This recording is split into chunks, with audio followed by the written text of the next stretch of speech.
This video is going to be about the combined gas law. And in the combined gas law, you have the variables of pressure, temperature, and volume. And what we are going to examine is if you change two of those variables, what happens to the third one.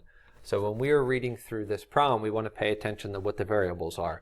So if 10.0 liters of oxygen at STP, all right, well that's giving me V1. STP is actually giving me P1 and T1 at the same time. They're heated to 512 degrees Celsius. That is giving me T2. What will be the new volume? V2, I'll put with a question mark because that's what we're solving for.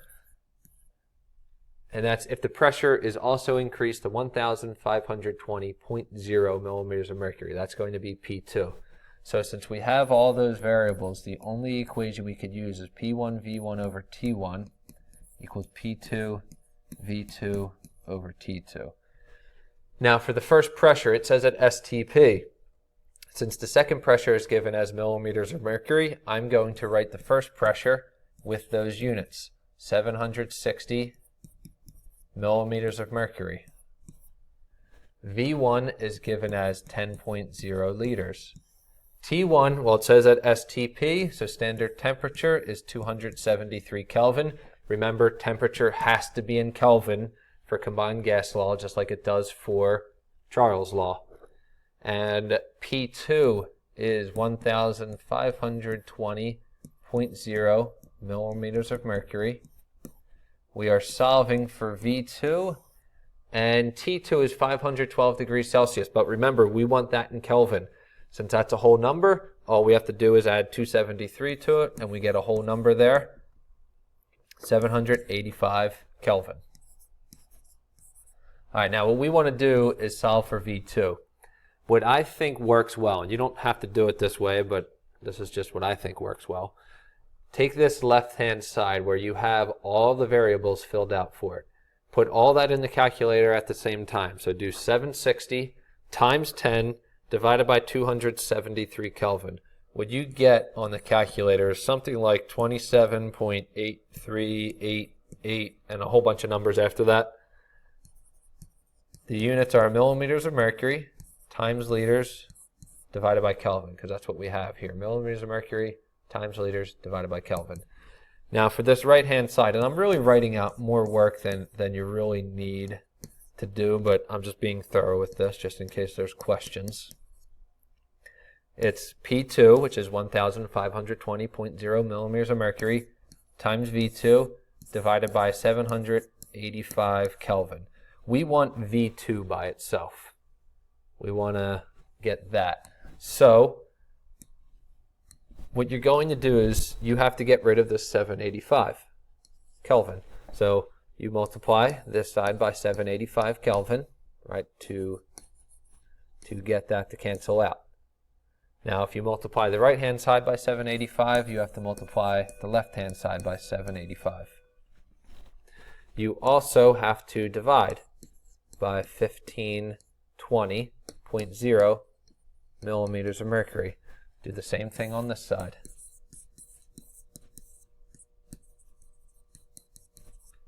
So now the millimeters of mercury will cancel out on the right.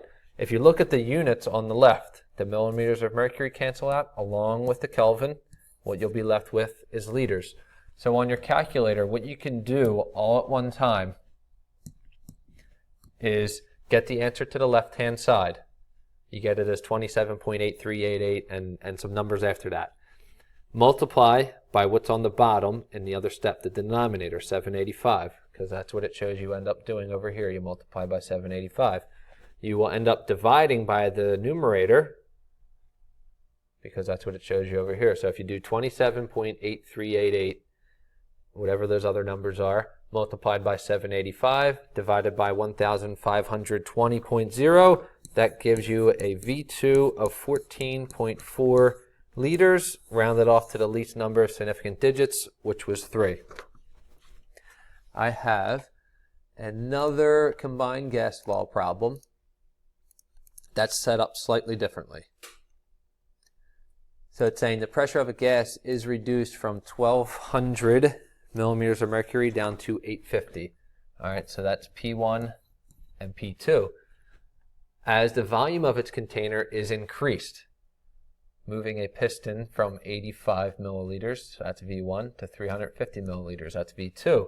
What would the final temperature be? So it's asking for T2 if the original temperature was 90 degrees Celsius. That's T1. So again, combined gas law, P1 V1 over T1 equals P2 V2 over T2. Start plugging in these numbers. What we have is P1 was that 1200.0 millimeters of mercury.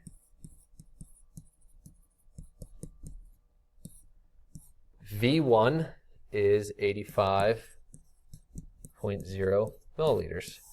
T1 is 90.0 degrees Celsius. Now, when we add 273 to that, you go by the least number of decimal places when you add. Since 90.0 is one decimal place, you get 363.0 Kelvin. So that's what we're going to put down here as T1. Okay, P2 is 850 millimeters of mercury, 850.0.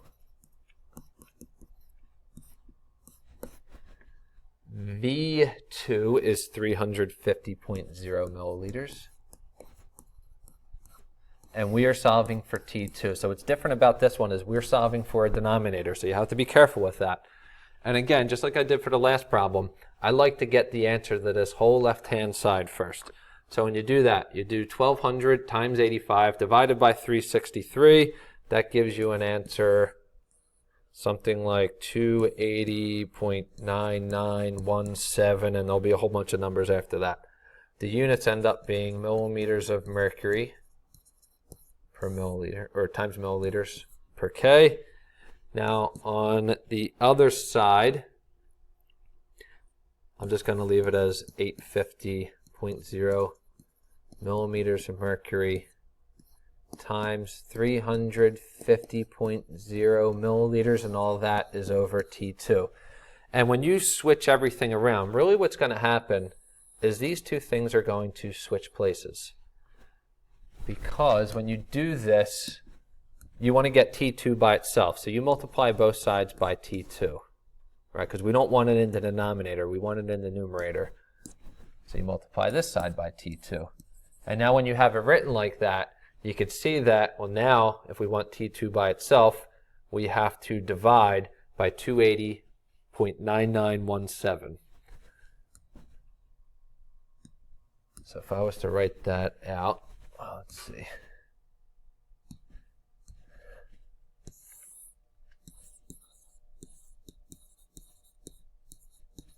Millimeters of mercury, ml per K. So that whole side will cancel out, and you'll be left with just T2 on one side.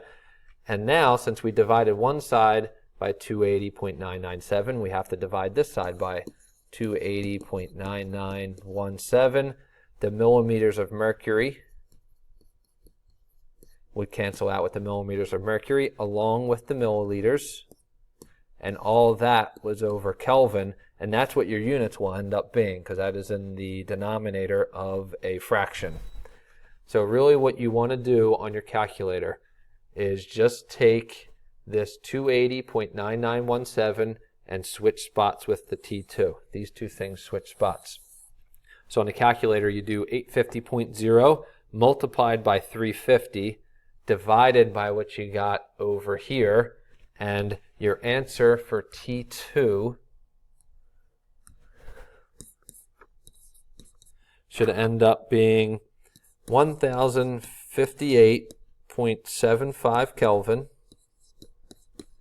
Now we have to round it off to the right number of significant digits, and this 85.0 is the least amount with 3.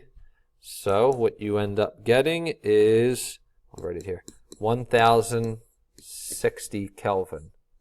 The problem doesn't specify that it has to be in Celsius. It just says what would the final temperature be. So I'm just going to leave it as Kelvin. The main thing that throws people off with this problem is when you're solving for a denominator. Remember, whatever you have on the top of the other side will just switch spots with the denominator on that side.